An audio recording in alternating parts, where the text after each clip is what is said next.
Welcome to the online platform of physics by Jay Pranjal. आज हम बहुत इंपॉर्टेंट पेपर शुरू करने जा रहे हैं जिसका नाम है क्वांटम मैकेनिक्स।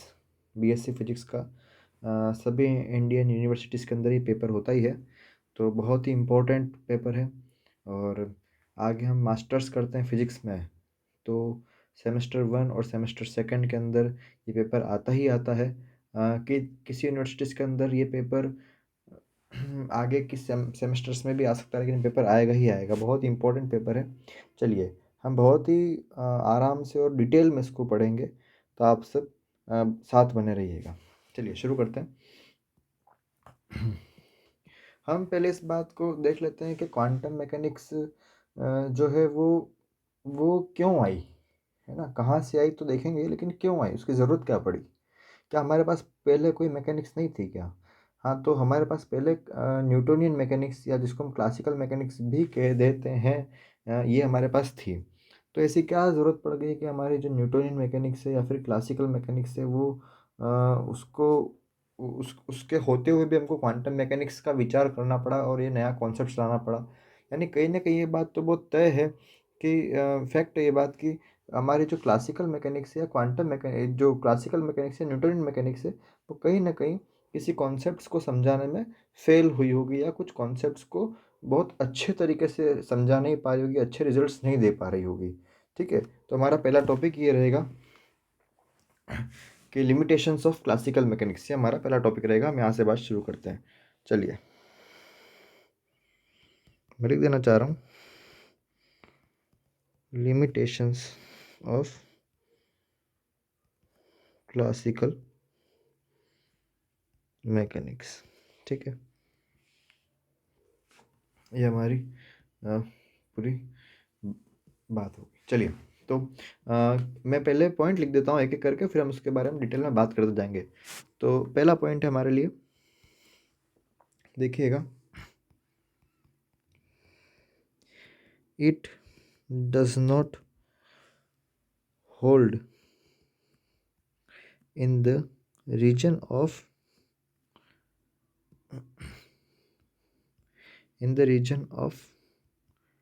Atomic dimensions.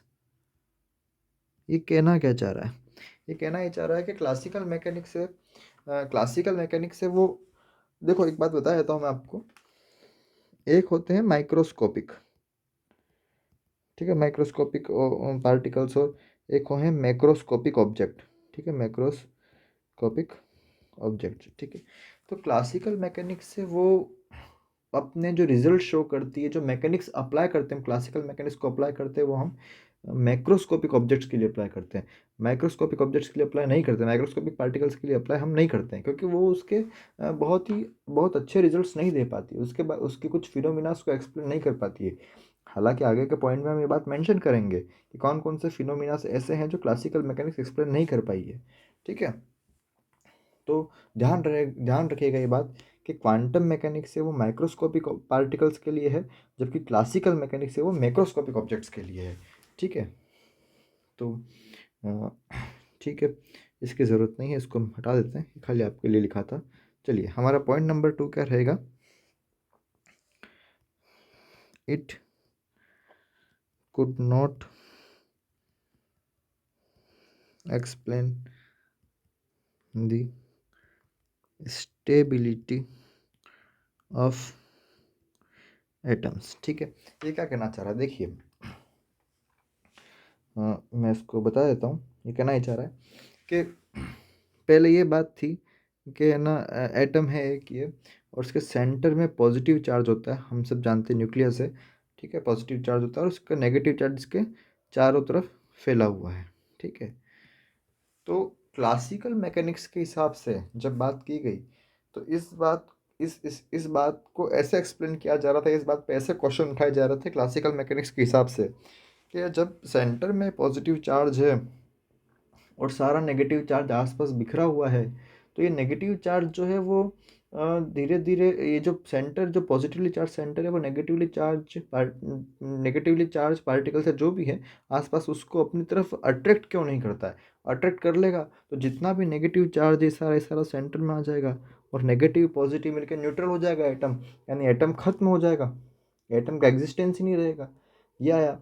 फिर बात ये हुई कि नहीं ऐसा नहीं होता है, पॉजिटिव चार्ज तो रहता है सेंटर में, लेकिन आसपास कुछ ऑर्बिट्स होते हैं, आसपास क्या होते हैं, कुछ ऑर्बिट्स होते हैं जहाँ पे नेगेटिवली चार्ज इलेक्ट्रॉन पार्टिकल, कौन सा, इलेक्ट्रॉन है ना, नेगेटिवली चार्ज पार्टिकल इलेक्ट्रॉन है, वो क्या करता है, रिवॉल्व करता है, सर्कुलर पाथ में रिवॉल्व करता है। ऐसा ऐसा आया बाद में, है ना, ऐसा कहा गया, ऐसा कॉन्सेप्ट आया बाद में।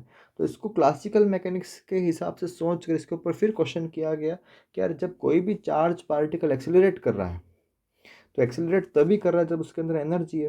तो ये एनर्जी एक टाइम बाद धीरे धीरे क्या होगी, कम होगी। एनर्जी धीरे धीरे क्या होगी, इलेक्ट्रॉन जो रिवॉल्व कर रहा है उसकी एनर्जी धीरे धीरे कम होगी, और इलेक्ट्रॉन अपनी ऑर्बिट में नहीं घूमते हुए अपना पाथ चेंज करेगा, और उसके पाथ, उसकी जो रेडियस है उसका धीरे धीरे उसकी रेडियस क्या होगी, कम होगी, और एक टाइम बाद इलेक्ट्रॉन है वो न्यूक्लियस के अंदर आ जाएगा। मेरी बात ध्यान से सुनिएगा, इलेक्ट्रॉन कहाँ आ जाएगा, न्यूक्लियस के अंदर आ जाएगा, यानी नेगेटिवली चार्ज इलेक्ट्रॉन न्यूक्लियस के अंदर आ जाएगा, और एटम फिर न्यूट्रल हो जाएगा, यानी एटम खत्म हो गया। ठीक है, ये बात जब, है ना, लेकिन ऐसा होता नहीं है, ऐसा होता नहीं है। ध्यान दीजिएगा, हमारे इसी यूनिट नंबर 1 के अंदर आगे क्वेश्चन आता है जिसको हम सॉल्व करेंगे कि electron can't reside inside the nucleus, electron nucleus के अंदर नहीं रह सकता, एक्सप्लेन। ये हमको क्वेश्चन करना होता है, हम इसका प्रूफ करेंगे वहाँ पे कि क्यों नहीं रह पाता है। तो इलेक्ट्रॉन न्यूक्लियस के अंदर आएगा ही नहीं। ठीक है, बाद में नील्स बोर है, उन्होंने इस बात को एक्सप्लेन किया कि नहीं ऐसा नहीं होता, इलेक्ट्रॉन उन्हीं ऑर्बिट के अंदर घूमता है जिन ऑर्बिट में उसका angular momentum L इजिकल्स to M V R इजिकल्स to angular momentum H upon 2 pi का इंटीग्रल मल्टीपल हो, यानी ना एन एच अपॉन 2 पाई हो, इंटीग्रल मल्टीपल हो। ठीक है, उन्हीं ऑर्बिट के अंदर क्या करेगा, इलेक्ट्रॉन रिवॉल्व करेगा न्यूक्लियस के अराउंड। ठीक है, एक बात ध्यान दीजिएगा, मैं आपको बता देता हूँ ये बात कि देखो L इजिकल्स to M V R इजिकल्स to N H upon 2 pi, इस इक्वेशन के अंदर यहाँ पे एच दिख रहा होगा आपको, ये रहा एच। ठीक है, ये एच दिख रहा है, जिस भी जगह आपको इक्वेशन के अंदर एच दिख जाए, है ना, एच हमारा क्या है, प्लैंक कांस्टेंट है। आगे हम धीरे धीरे जाएंगे हिस्ट्री, मतलब क्वांटम के, अभी हम अगला टॉपिक लेंगे डेवलपमेंट ऑफ क्वांटम मैकेनिक्स, है ना, तो उसके अंदर हम हमारे सेकंड लेक्चर में लेंगे इस बात को। तो उसके अंदर हम जाएंगे कि प्लैंक कांस्टेंट कैसे आया, तो वहाँ पे बात आती है कि प्लैंक आए थे, उन्होंने उन्होंने इस बात को सारा डिटेल किया था और डिस्क्राइब किया था, हम डिटेल में पढ़ेंगे उस बात को। तो जिस भी जगह एच आपको, यानी प्लैंक कांस्टेंट आपको दिख जाए, उस जगह आप समझ लीजिएगा वहाँ पे क्वांटम मैकेनिक्स लग चुकी है। ठीक है, यानी इस जगह क्वांटम मैकेनिक्स अप्लाई हुई है, नील्स बोर ने क्वांटम मैकेनिक्स का हवाला देते हुए कहा कि नहीं ऐसा नहीं है, इलेक्ट्रॉन उन्हीं ऑर्बिट के अंदर रिवॉल्व करेगा जिसका angular momentum H upon 2 pi का इंटीग्रल मल्टीपल हो। यानी क्वांटम मैकेनिक्स की हेल्प से हमने क्या करा, इस बात को समझा पाए। क्लासिकल मैकेनिक्स या न्यूटोनियन मैकेनिक्स की मदद से हम इस बात को एक्सप्लेन नहीं कर पा रहे थे, हम एटम की स्टेबिलिटी को एक्सप्लेन नहीं कर पा रहे थे। ठीक है, तो ये हमारे 2 पॉइंट हो गए, आगे चलते हैं, चलिए।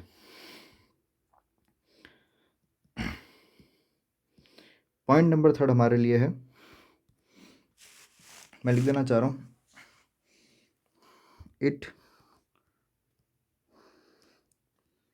it could not explain the observed spectrum of black body radiation। इसको ऐसे लिख लेते हैं, ब्लैक बॉडी रेडिएशन, है ना, इसको हम बाद में शॉर्ट में BBR लिखेंगे। ठीक है, कुछ यूनिवर्सिटीज़ के अंदर स्टैटिस्टिकल मैकेनिक्स का पेपर जो है वो सेकंड ईयर के अंदर आ जाता है, तो और लोगों ने ब्लैक बॉडी रेडिएशन के बारे में वहाँ पढ़ा होगा, और किसी यूनिवर्सिटीज़ के अंदर जहाँ सेमेस्टर चलता है वहाँ थर्ड ईयर में भी आता है ये।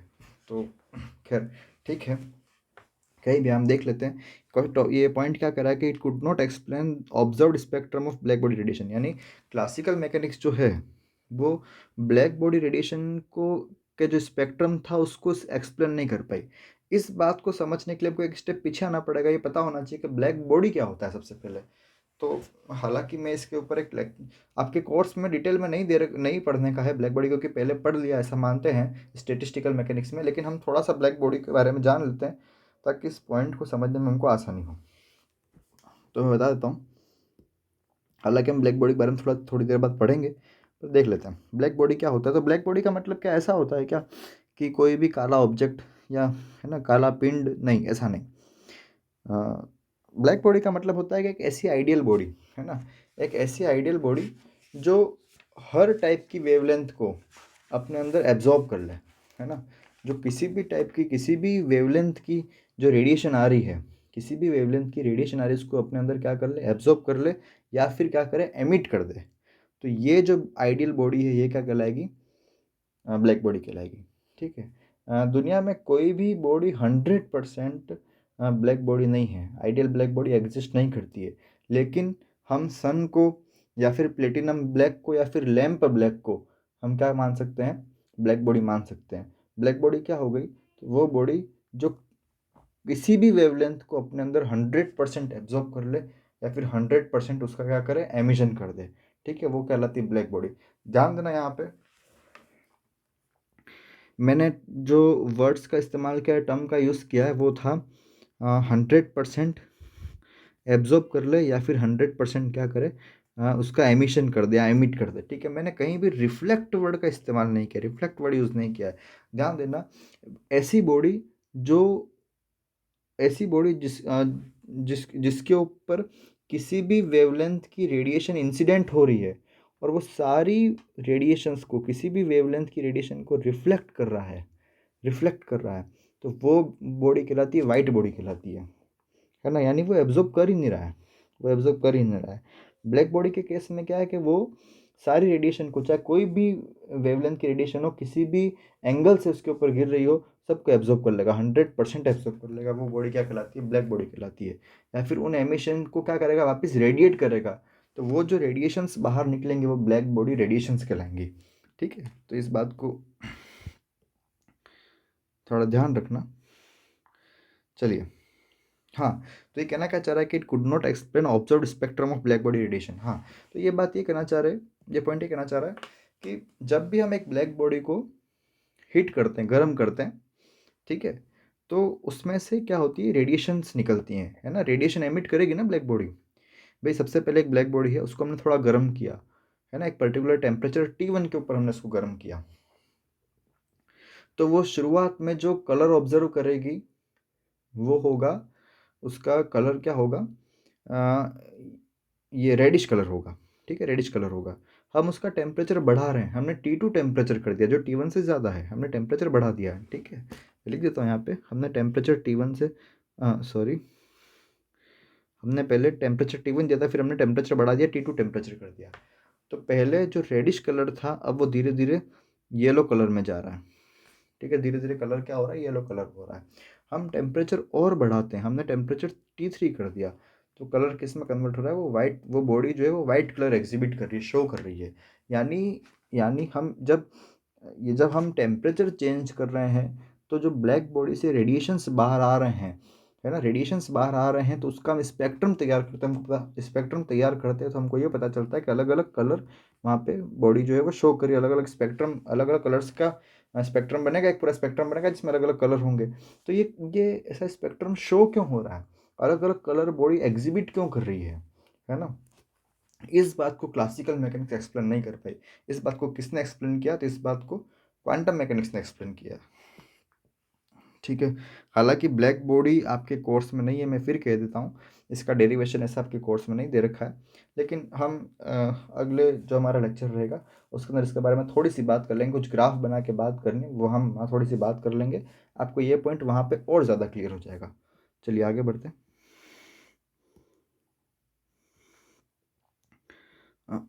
ठीक है, और एक फोर्थ पॉइंट लिख देता हूँ। जैसा मैंने शुरुआत में कहा था कि ये जो क्लासिकल मैकेनिक्स है वो कुछ फिनोमिनास को एक्सप्लेन नहीं कर पाई थी, जैसे इसने रिफ्लेक्शन, रिफ्रैक्शन, है ना, इन फिनोमिनास को तो इसने एक्सप्लेन कर लिया था क्लासिकल मैकेनिक्स ने, लेकिन कुछ फिनोमिना, अच्छा, इंटरफेरेंस, डिफ्रैक्शन, ये फिनोमिनास भी एक्सप्लेन हो गए थे क्लासिकल मैकेनिक्स ने। रिफ्लेक्शन, रिफ्रैक्शन, इंटरफेरेंस, डिफ्रैक्शन आपने ऑप्टिक्स में पढ़े हैं, जो ये सब फिनोमिनास क्लासिकल मैकेनिक्स की हेल्प से हम एक्सप्लेन कर पा रहे थे।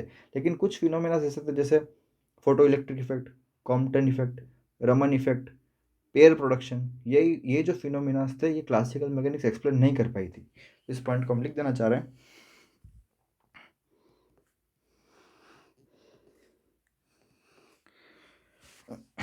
it could not able to explain the phenomena like जैसे फोटो इलेक्ट्रिक इफेक्ट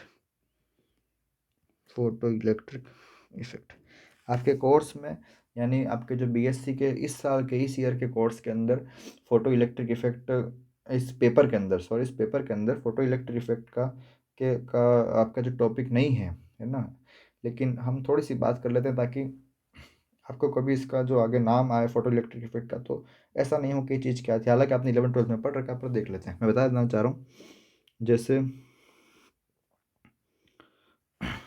जैसे ये एक हमारे पास क्या है, मेटल है, ठीक है, ये मेटल है, और इसके ऊपर जो है वो हमने रेडिएशन इंसिडेंट करवाई है ना, एच न्यू, जिसको हम कह देना चाह रहे हैं एच न्यू, है ना। हमारे पास ये जो जो भी हमारे पास रेडिएशन हमने इंसिडेंट कराई सनलाइट के द्वारा, हमने ऐसे इंसिडेंट करवाई एक मेटल के ऊपर, ठीक है। तो अभी इस एच न्यू जो हमने रेडिएशन इंसिडेंट करवाई, इसका काम क्या रहेगा, ये दो काम करेगी। ये एच न्यू जो रेडिएशन है, ये दो काम करेगी। पहला काम क्या रहेगा, जिस मेटल के ऊपर रेडिएशन गिर रही है, तो उस मेटल के अंदर इलेक्ट्रॉन्स है ना, चार्ज है, तो वो इलेक्ट्रॉन को मेटल के अंदर से निकाल कर मेटल के सरफेस पर लेके आएगी, है ना। यानी जैसे इलेक्ट्रॉन है, तो ये जैसे अंदर बैठा हुआ इलेक्ट्रॉन, तो इलेक्ट्रॉन ऐसे बाहर आएगा और इस सरफेस के ऊपर आ जाएगा इलेक्ट्रॉन। कहाँ जाएगा, मेटल की सरफेस के ऊपर, ठीक है, सरफेस के ऊपर आ गया। यानी यानी जो रेडिएशन है, जो हमारी एच न्यू है, उसने वर्क किया है ना, उसने वर्क किया है। तो ये जो मेटल के अंदर से इलेक्ट्रॉन को सरफेस तक सरफेस तक इलेक्ट्रॉन आता है, ये कहलाता है हमारे लिए वर्क फंक्शन कहलाता है। क्या कहलाता है हमारे लिए, वर्क फंक्शन। इसको हम लिखते हैं फाई से। किसी जगह आपको न्यू नॉट भी मिल जाएगा या डब्ल्यू लिखा हुआ भी मिल जाएगा, ठीक है, वर्क फंक्शन के लिए, लेकिन हम किससे लिख रहे हैं, फाई से लिख रहे हैं, ठीक है। इलेक्ट्रॉन अब कहाँ आ गया, सरफेस पर आ गया। और अब क्या होगा, अभी अभी भी रेडिएशन कंटिन्यू आ रही है, ठीक है, सनलाइट गिर रही है इसके ऊपर। तो अब क्या करेगा इलेक्ट्रॉन, काइनेटिक एनर्जी लेगा और क्या करेगा, आगे चला जाएगा। तो इलेक्ट्रॉन क्या हुआ, इधर आगे चला गया, ठीक है। आगे जाने के लिए उसके पास क्या थी, काइनेटिक एनर्जी, है ना। तो उसके पास क्या थी यहाँ पे, काइनेटिक एनर्जी, जो कि होती है ½ mv²। बहुत फेमस फार्मूला है, ½ mv², आप जानते हैं, ठीक है। जहाँ एम इलेक्ट्रॉन का मास, उसकी वेलोसिटी होगी, ठीक है। ये हो गया। यानी कहने की बात यहाँ पे ये है कि जो एच न्यू था हमारी लाइट, ये हमारे लिए फाई प्लस काइनेटिक एनर्जी के बराबर, ये हमारे पास एक इक्वेशन बन गई, ठीक है। तो यही इक्वेशन हमारे लिए क्या कहलाती है, फोटो इलेक्ट्रिक इफेक्ट की इक्वेशन कहलाती है। आइंस्टीन ने दी है, और ध्यान रहे कि इसी इक्वेशन के ऊपर आइंस्टीन को क्या मिला है, नोबेल प्राइज़ मिला हुआ है, ठीक है।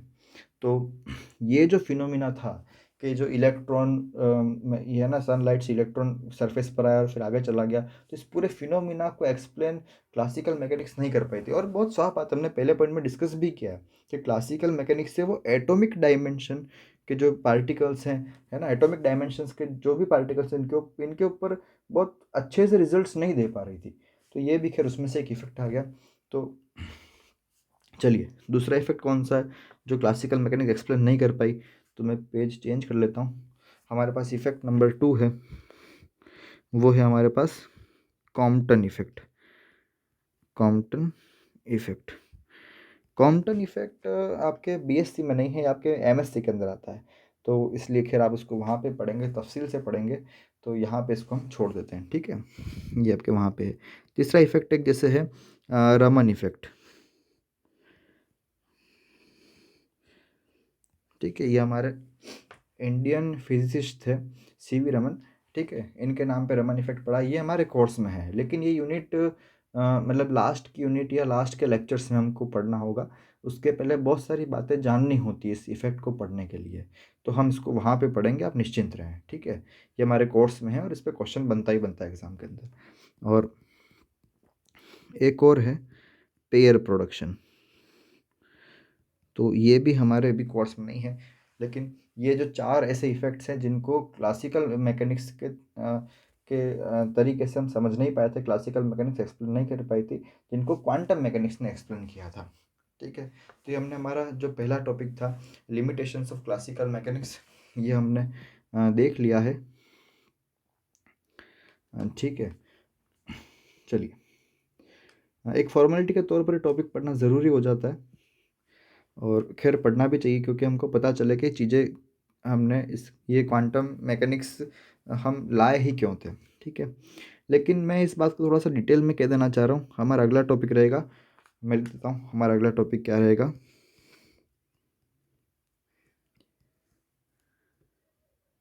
Development of quantum mechanics.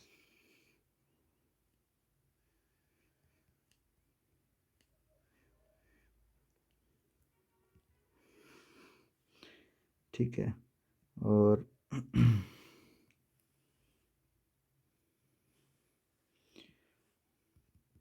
चलिए, वैसे मैं चाहूँ तो ये सारी लैंग्वेज इसके ऊपर ऑलरेडी लिखी हुई रख सकता हूँ, लेकिन उसका मतलब नहीं रहेगा, क्योंकि जो भी एक चीज़ लिखी जा रही है उसका अलग से एक इफ़ेक्ट पड़ता है ना। उसको ही अपन आर्ट्स नहीं पढ़ रहे हैं तो अलग से लिखना थोड़ा सा ज़रूरी है। आप थोड़ा पेशेंस बना रखें, और चलिए, डेवलपमेंट ऑफ क्वांटम मैकेनिक्स। तो देखिए, एक बेसिकली क्वांटम मैकेनिक्स में एक वर्ड यहाँ पे जुड़ा हुआ है, मैकेनिक्स। ये मैकेनिक्स क्या होता है?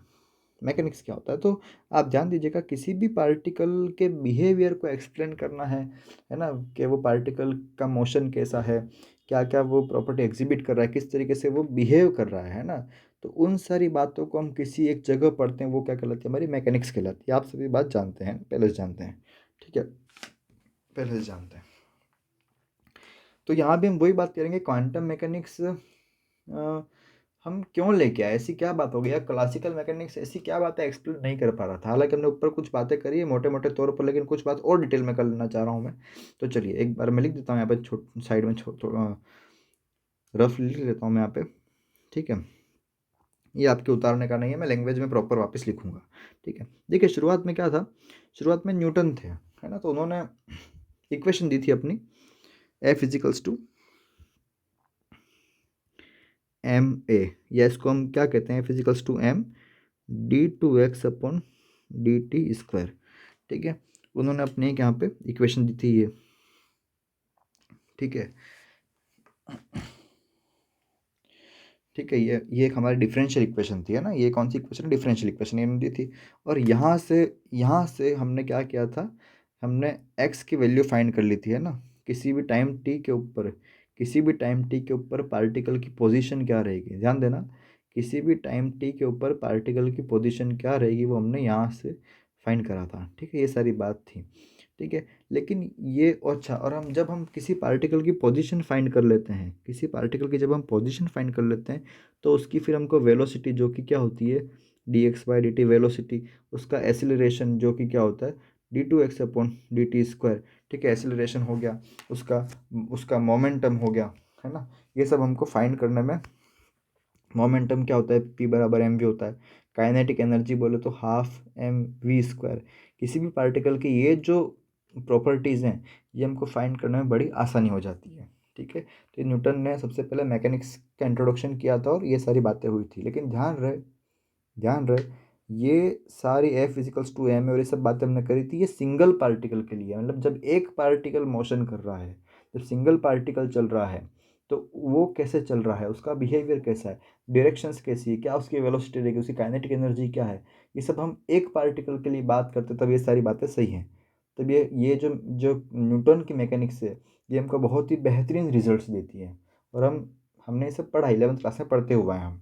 ठीक है, ये सब देती है। लेकिन जब पार्टिकल एक से बढ़ के दो हो जाए, तीन हो जाए, पाँच हो जाए, तो ऐसे में फिर हम क्या करेंगे, है ना। तो यानी ये तो सिंगल बॉडी सिस्टम था। जब क्या हो जाए, जब हमारे पास हो जाए मैनी बॉडी सिस्टम आ जाए, है ना, मैनी बॉडी सिस्टम आ जाए, तो उस केस में क्या करेंगे। जैसे एग्जांपल के तौर पर सभी ने अंटियाँ जो होती हैं वो सभी ने देखी हैं, और खेली भी होंगी सभी ने, या कुछ ने नहीं खेली होंगी, खैर देखी सब ने है। तो आप इमेजिन करना कि जब हमने जैसे पाँच छः अंटियाँ हाथ में ले रखी हैं, और उसको हमने ऐसे ज़मीन पे स्क्रॉल करवाया, ठीक है, ऐसे ऐसे वो उसको फेंका, तो फेंकने पर देखने में कितना अच्छा लगता है कि यार हाँ अंटियाँ फेंकी, एकदम अच्छा सा लग रहा है, लेकिन उसके पीछे कितनी फिजिक्स लग गई। आप विचार करें, फील करें इस बात को कि जब हमने अंटियाँ फेंकी तो हर, जैसे हमने मान लो 5 अंटियाँ फेंकी, तो हर अंटी के पीछे, हर उस बॉडी के ऊपर इंडिविजुअली फोर्स लगा है, अलग से कोई फोर्स लगा है। हर अंटी की डायरेक्शन अपने आप में अलग होगी, उसकी काइनेटिक एनर्जी अपने आप में अलग हो सकती है ना। सबके सब अंटियों के ऊपर फोर्स जो है वो अलग अलग तरीके से लगा हुआ है ना। तो अब ये 5 अंटियाँ जो थी, हमने जो फेंकी थी, ठीक है, ये पूरी अंटियाँ मिल के तो बना तो एक बॉडी बना रही है, सॉरी, एक सिस्टम बना रही है। ये पूरी अंटियाँ मिलके क्या बना रही है? एक सिस्टम बना रही है। अब इस पूरी सिस्टम की काइनेटिक एनर्जी हमको चाहिए, या इस पूरे सिस्टम की हमको पोजीशन चाहिए। बात ध्यान देना, जब आगे अनसर्टेनिटी प्रिंसिपल पढ़ेंगे तब भी इस बात को कहीं ना कहीं जिक्र करेंगे, sorry, group velocity phase velocity पढ़ेंगे, वहाँ भी इस बात का हम जिक्र करेंगे, जो आगे अनसर्टेनिटी में ही मिलता है जाके।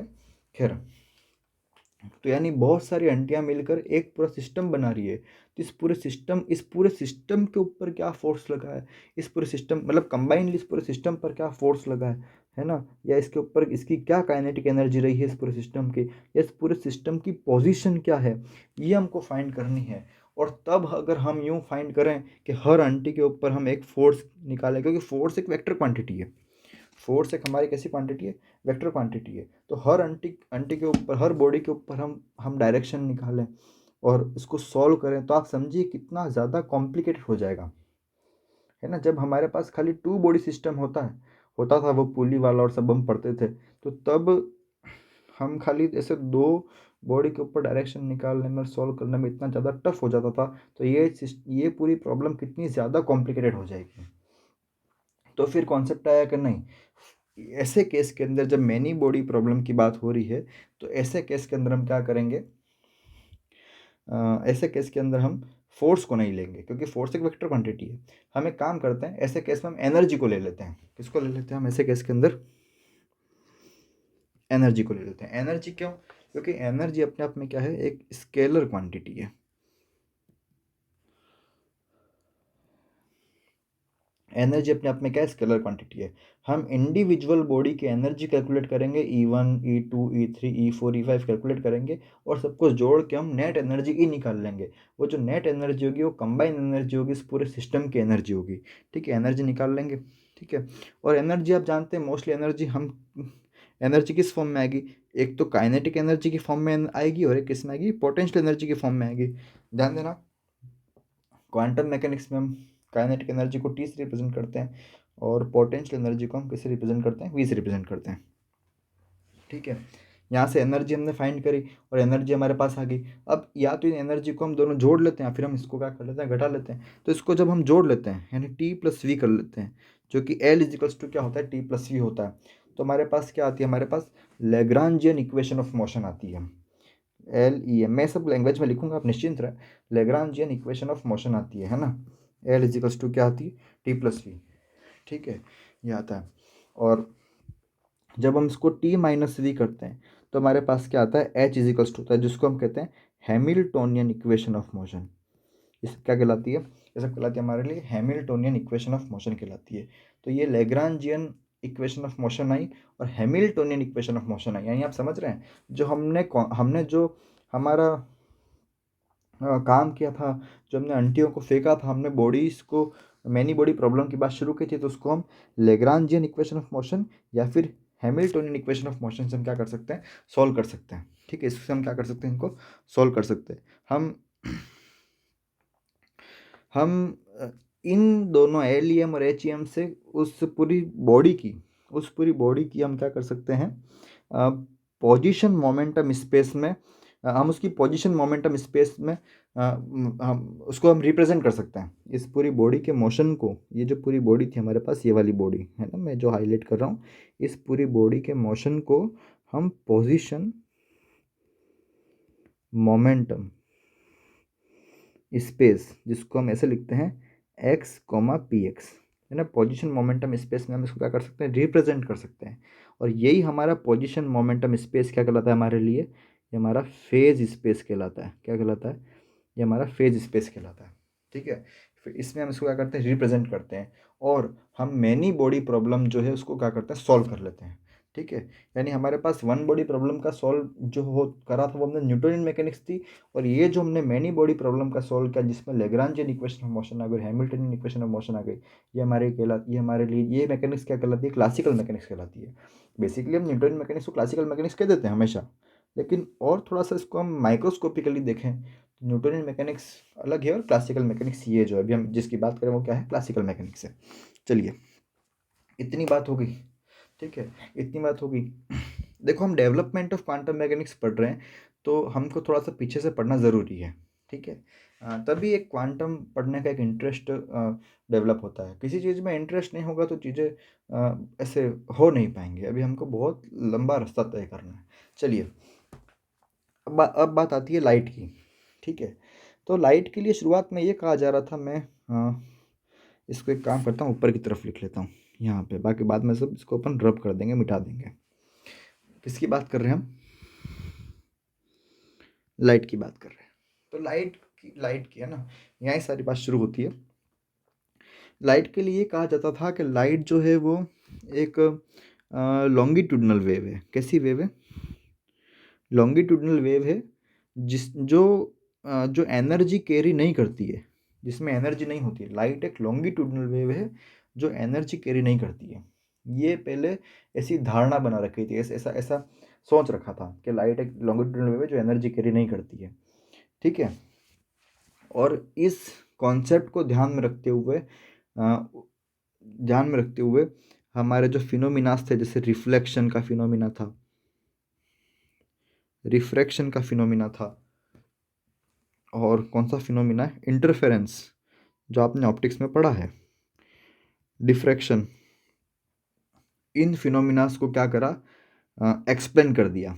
जब लाइट को लॉन्गिट्यूडनल माना कि लॉन्गिट्यूडनल वेव है ये और एनर्जी कैरी नहीं करती, इंपॉर्टेंट बात है ना। तो और ऐसा ध्यान रखते हुए रिफ्लेक्शन एक्सप्लेन कर लिया, रिफ्रैक्शन एक्सप्लेन कर दिया, इंटरफेरेंस और डिफ्रैक्शन भी क्या करा, एक्सप्लेन कर लिया, ठीक है। ये सारी बातें एक्सप्लेन कर दी।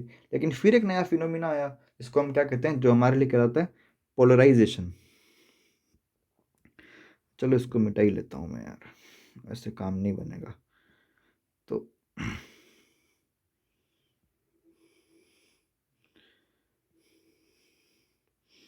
हाँ, फिर हमारे पास एक फिनोमिना है जिसको हम क्या कहते हैं, पोलराइजेशन, ठीक है। पोलराइजेशन एक फिनोमिना है हमारे पास, ठीक है। तो पोलराइजेशन जो फिनोमिना, ये भी आपने हालांकि ऑप्टिक्स में पढ़ा है, ठीक है। तो ये फिनोमिना जो है वो भी वो उस इस फिनोमिना को हम लाइट को लॉन्गिट्यूडनल वेव मान के एक्सप्लेन नहीं कर पाए, है ना। लाइट को लॉन्गिट्यूडनल वेव मान के एक्सप्लेन नहीं कर पाए, तो फिर कैसे एक्सप्लेन किया। तो ये कुछ 1600 के आसपास की बात है। मैक्सवेल आए मैक्सवेल आए मैक्सवेल ने कहा कि नहीं भाई, सब गलत है। लाइट एक इलेक्ट्रोमैग्नेटिक वेव है। कौन सी वेव है, लाइट एक EMW, इलेक्ट्रोमैग्नेटिक वेव है जो एनर्जी कैरी करती है। लाइट एक इलेक्ट्रोमैग्नेटिक वेव है जो क्या करती है, एनर्जी कैरी करती है, ठीक है। उन्होंने ये कॉन्सेप्ट दिया, और मैक्सवेल ने अपनी अपनी जो मैक्सवेल की इक्वेशन से आप सबने पढ़ रखी हैं, उसको 11th 12th में भी पढ़ी हैं, और है ना, इसको आपने पहले पढ़ रखी है। तो मैक्सवेल ने अपनी इक्वेशंस दी, और उन सब इक्वेशंस की मदद से उन्होंने रिफ्लेक्शन, रिफ्रैक्शन, इंटरफेरेंस, डिफ्रैक्शन और पोलराइजेशन सबको एक्सप्लेन कर दिया, सारे फिनोमिनास को एक्सप्लेन कर दिया, ठीक है। तब लाइट को क्या माना उन्होंने, लाइट को एक इलेक्ट्रोमैग्नेटिक वेव माना जो एनर्जी कैरी करती है ना। ये मान के उन्होंने क्या करा, सारी चीज़ों को, सारे फिनोमिनास को एक्सप्लेन कर दिया। लेकिन उसके बाद फिर एक फिनोमिना आया जिसको हम जानते हैं, जो हमारे लिए, जिसको हम कहते हैं ब्लैक बॉडी। इसको मिटा लिया जाए एक बार, ठीक है। हमारे लिए इसके बाद फिर फिनोमिना, इसको हम क्या कहते हैं, ब्लैक बॉडी। अब ब्लैक बॉडी को फिर एक्सप्लेन नहीं कर पाए। मैक्सवेल ने लाइट को इलेक्ट्रोमैग्नेटिक वेव मान लिया और एनर्जी कैरी करते हैं, यहाँ तक बात कह दी, लेकिन फिर भी ब्लैक बॉडी का फिनोमिना कौन सा, जो हमने शुरुआत में देखा था, क्या देखा था, ये रहा पॉइंट नंबर 3 की, it could not explain observed spectrum of black body radiation. सही बात है भाई, क्योंकि अभी तक क्लासिकल मैकेनिक्स ही चल रही है, अभी तक क्वांटम की तो बात आई नहीं है ना। हमने लास्ट क्लासिकल मैकेनिक्स की बात की थी, है ना। तो वही है ना, क्योंकि अभी भाई मैक्सवेल ने बात करी इतनी, वो भी क्लासिकल मैकेनिक्स को ध्यान में रखती हुई बात करी है। तो ब्लैक बॉडी के जो स्पेक्ट्रम बन रहा है उसको एक्सप्लेन नहीं कर पाए, तो फिर क्या हुआ, तो फिर तो फिर आया प्लैंक आया। कौन आया? प्लैंक आया। भाई प्लैंक आया हमारे, प्लैंक प्लैंक भाई आया। प्लैंक ने अपनी हाइपोथेसिस दी, एक परिकल्पना दी, है ना, एक हाइपोथेसिस दी। हाइपोथेसिस दी। प्लैंक ने ये कहा कि आपने मैक्सवेल भाई आपने कहा है वो बिल्कुल सही कहा है। क्या कहा है? कि लाइट एक इलेक्ट्रोमैग्नेटिक वेव है और ये एनर्जी कैरी करती है, सही बात है। लेकिन एक बात आप कहना भूल गए, और उसने प्लैंक ने अपनी हाइपोथेसिस के अंदर ये बात जोड़ दी कि लाइट एनर्जी तो कैरी करती है, लेकिन वो एनर्जी कैसी होती है? डिस्क्रीट फॉर्म में होती है। ये बहुत इंपॉर्टेंट है। चलो इसके लिए हम नया पेज ले ही लेते हैं, है ना। प्लैंक ने क्या कहा? तो प्लैंक ने ये कहा, प्लैंक की हाइपोथेसिस थी, है ना। प्लैंक ने कहा कि लाइट है वो कैसी है? तो वो एक इलेक्ट्रोमैग्नेटिक वेव है, जो आपने कहा सही बात है, जो एनर्जी कैरी करती है, ये भी सही बात है। लेकिन वो एनर्जी कैसी है? तो एनर्जी हमारे क्या है? क्वांटाइज्ड है। क्या है? क्वांटाइज्ड है। क्वांटाइज्ड का मतलब क्या होता है? मैं कह देना चाह रहा हूँ डिस्क्रीट फॉर्म में है। डिस्क्रीट फॉर्म का मतलब, अरे क्या कहना चाह रहा है? कहना ये चाह रहा है कि जैसे आपने ट्रेन देखी है, सॉरी, आपने ट्रेन देखी है, ठीक है। ट्रेन, तो ट्रेन के अंदर क्या होता है भाई? ट्रेन के अंदर उसकी पटरियाँ होती हैं, सॉरी उसकी बोगी होती है ना, ऐसे उसमें डिब्बे होते हैं ऐसे ना। एक डिब्बा ये रहा जो बीच में लिंक होता है किसी सस्पेंशन से, और फिर दूसरा डिब्बा है, फिर ये लिंक है, और फिर ये डिब्बा है, और इस तरीके से ट्रेन हमारी बनी होती है, ठीक है। एक बार के लिए आप विचार कर रहे हैं कि यहाँ पे बीच में ये लिंक नहीं है, यहाँ बीच में लिंक नहीं है, ठीक है। सब डिब्बे आपस में किसी सुपर नेचुरल फोर्स से जुड़े हुए हैं, आपस में कोई लिंक नहीं, बीच में गैप है, ठीक है, ऐसे है ना, लिंक नहीं है। और ये सब चल, यहाँ आगे क्या लगा हुआ है? आगे हमारा इंजन लगा हुआ है, और ये इंजन इस तरफ आगे बढ़ रहा है, और ये पूरी की पूरी ट्रेन है वो हमारी क्या हो रही है? इधर आगे चल रही है, ठीक है ना। जबकि डिब्बे जुड़े हुए नहीं है, फिर भी डिब्बे सारे एक साथ आगे बढ़ रहे हैं। तो यहाँ पे हम कह देंगे कि जो डिब्बे हैं, जो ट्रेन के जो, है ना, जो ट्रेन के जो डिब्बे हैं वो सारे क्या हैं? क्वांटाइज्ड है, यानी इंडिविजुअल हैं सारे, है ना, किसी तरह से लिंक नहीं है। आप इसको यूँ भी समझ सकते हैं कि जैसे ये हमारे पास क्या है? एक सीढ़ी है ना, लेडर आपने देखी होगी ना, ऐसे ऐसे आती लेडर आती है, जिस पे आदमी ऐसे के खंबे पे चढ़ता है ना, इलेक्ट्रिशियन जो भी है वो, ठीक है। तो अगर आप पहला अपना पैर इस लेडर नंबर 1 पे रखते हैं, शेयर इस पे स्टेयर नंबर 1 पे रखते हैं, पहली सीढ़ी पे रखते हैं अपना पैर, तो अगला पैर हम कहाँ रखेंगे? दूसरे पे ही रखेंगे। इधर बीच में रखने की कोई जगह नहीं है ना, बीच में हम रख ही नहीं सकते। यानी यानी ये जो यानी किसी सिस्टम की ऐसी वैल्यू, किसी सिस्टम की कुछ फिक्स्ड वैल्यूज हैं, है ना, कि हम एक वैल्यू के बाद दूसरी वैल्यू पर ही जाएंगे, बीच की कोई वैल्यूज एग्जिस्ट ही नहीं करती हैं। तो ये कहलाता है हमारा क्वांटाइज्ड कहलाता है ना, क्वांटाइज्ड कहलाता है। ये हमारा क्या कहलाता है? क्वांटाइज्ड या डिस्क्रीट सिस्टम कहलाता है। तो यही उसने कहा, किसने कहा? प्लांक ने कहा कि भाई लाइट है वो एनर्जी कैरी करती है, लेकिन एनर्जी कैसी है? क्वांटाइज्ड है, यानी ये छोटे छोटे पैकेट्स की फॉर्म में स्टोर रहती है। छोटे छोटे पैकेट की फॉर्म में क्या रहती है? स्टोर रहती है, और है ना, पैकेट की फॉर्म में स्टोर रहती है। और इन्हीं पैकेट को हम क्या कहते हैं? क्वांटा कहते हैं। इन्हीं पैकेट को हम क्या कहते हैं? क्वांटा कहते हैं। और यहीं से हमारा वर्ड आया, क्या वर्ड आया? बताएं आप। क्वांटम वर्ड आया। क्वांटम वर्ड आया। और हमने फिर ऐसे छोटे माइक्रोस्कोपिक पार्टिकल्स की हम डायनेमिक्स पढ़ने शुरू करी, उनका बिहेवियर हमने जानना चाहा, और उस बात को हम किस में पढ़ते हैं? तो हम उस बात को हम क्वांटम मैकेनिक्स में पढ़ते हैं। उन बात को हम किस में पढ़ते हैं? क्वांटम मैकेनिक्स में पढ़ते हैं, ठीक है। तो प्लांक, इसे सबसे पहले बात किसने की? सबसे पहले बात ये बात करी प्लांक ने। और प्लांक, है ना, और इन्होंने अपना एक कांस्टेंट दिया था, अभी आगे सारी बातें आएंगी, जिसको हम एच कहते हैं, ठीक है, एच कहते हैं। तो ये हमारा क्या कहलाता है? प्लांक कांस्टेंट कहलाता है, ठीक है। तो मैं समझता हूँ मैंने सारी बातें एक बार के लिए तो बता दी हैं। चलें, ठीक है। तो क्वांटम मैकेनिक्स का डेवलपमेंट हमने देख लिया। भाई पहले हमारे पास क्या थी? तो वो न्यूटन मैकेनिक्स थी, फिर क्लासिकल मैकेनिक्स आई, और फिर कौन सी आ गई हमारे पास? क्वांटम मैकेनिक्स का इंट्रोडक्शन कैसे हुआ, ये सारी हमारे पास बात हो गई। अच्छा, एक बात ध्यान देना, हम तो बात करते थे ब्लैक बॉडी की, बात कर रहे थे, है ना, ये यहाँ लिखा था, ये ब्लैक बॉडी लिखा हुआ है। तो ये ब्लैक बॉडी का जो एक्सप्लेनेशन फिर प्लैंक ने दिया, तो कैसे दिया, और सारी बातें हम अगले लेक्चर में करेंगे। तो इस लेक्चर में एक बार यहाँ तक हम लिख देना चाह रहे हैं। चलिए, तो मैंने इसको अगले पत्ते पे लिख रखा है। अभी आपके पास पेज आ जाएगा आगे वाला। तो ये सारा लिखा हुआ है डेवलपमेंट ऑफ क्वांटम मैकेनिक्स के अंदर, ये सारी बातें लिख ली हैं। एक बार आप देख लीजिएगा, मैं आगे बढ़ा देता हूँ। एक ये पेज है, ये भी पेज लिखा हुआ है यहाँ पे, और आप वीडियो पॉज करके स्क्रीनशॉट ले लीजिएगा या पॉज करके इनको लिख लीजिएगा। जो सारी बातें मैंने कही हैं वो सारी बातें यहाँ पे मेंशन कर दी है मैंने, मोटे मोटे तौर पर सारी बातें लिख दी हैं। ठीक है। मैं आपको एक बात कह देना चाह रहा हूँ कि आपके एग्ज़ाम के अंदर कभी ऐसा क्वेश्चन नहीं बनेगा, ऐसा क्वेश्चन नहीं बनेगा कि आपको इसका डिटेल ये सारी हिस्ट्री लिखनी पड़ेगी, ऐसा कभी क्वेश्चन नहीं आएगा। ये आज हमारी पहली क्लास थी, इंट्रोडक्शन क्लास थी, इसलिए हमने सारी बातें करी, और ये बातें करनी ज़रूरी भी है ताकि क्वांटम सब्जेक्ट का सम्मान करना ज़रूरी है। ठीक है। तो इस तरीके से हम आगे बढ़ेंगे और धीरे धीरे हम क्वांटम को डिटेल में पढ़ेंगे और बहुत अच्छे से पढ़ेंगे। ठीक है। आप रेगुलर बने रहें। चलिए, सभी का बहुत बहुत शुक्रिया। जय हिंद, जय भारत।